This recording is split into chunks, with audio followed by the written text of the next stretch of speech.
Everyone thought it was just harmless fun, until silence fell, and the entire crowd realized what she'd just done.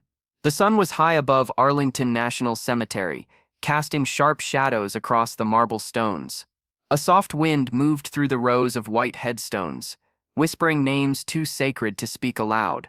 Tourists stood in reverent silence before the tomb of the unknown soldier, watching the sentinel march, precise, flawless, unbreakable. And then, a burst of color shattered the calm. Before I tell you what happened next, tell me in the comments where you're watching from. I love knowing who's listening. Her name was Ava, a young tourist visiting from overseas. Her friends had dared her. Just a little prank, they said. She held a bright plastic water gun, its neon green and orange, standing out like graffiti against the sacred stone.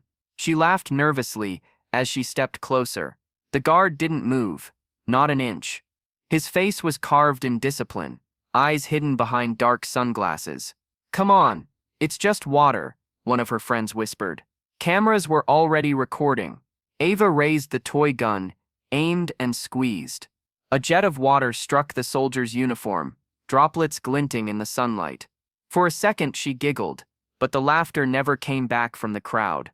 It was swallowed whole by silence. The tomb guard did not flinch.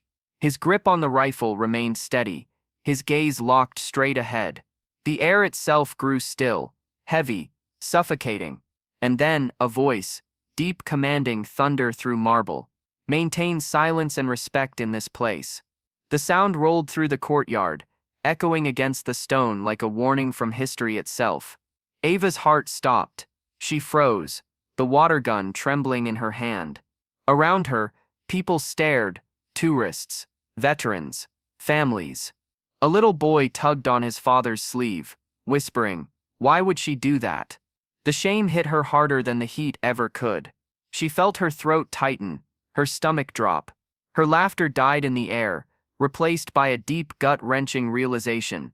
This wasn't funny. She had mocked a place where men stood guard over those who never came home.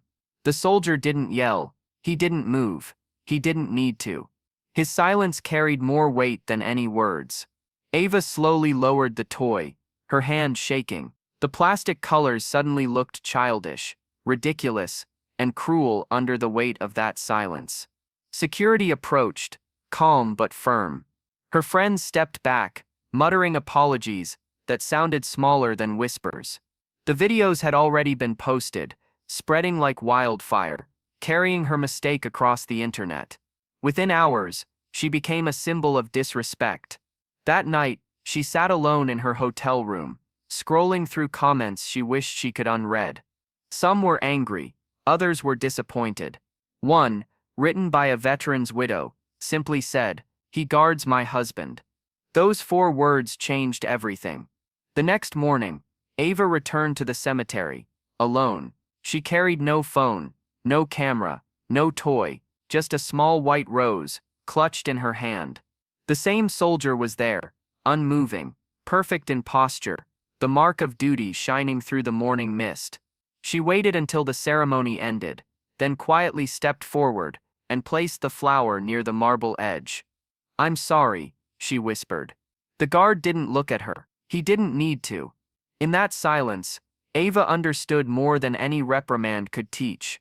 That honor isn't a costume, and service isn't a show. It's a promise kept even by those we never see again. Weeks later, the same platforms that mocked her began to share her message of apology, her campaign to promote awareness about military respect and memorial etiquette. What began as a careless prank became a lifelong vow to never forget what that moment taught her. Because sometimes, the loudest lessons come from the quietest men, and true respect isn't about fear, it's about understanding the cost of silence. Because dignity doesn't shout, it stands, and when it does, the whole world learns to be still. If this story moved you, make sure to like, share, and subscribe for more true, human stories that remind us of courage, sacrifice, and grace. Tell me in the comments, what does respect mean to you?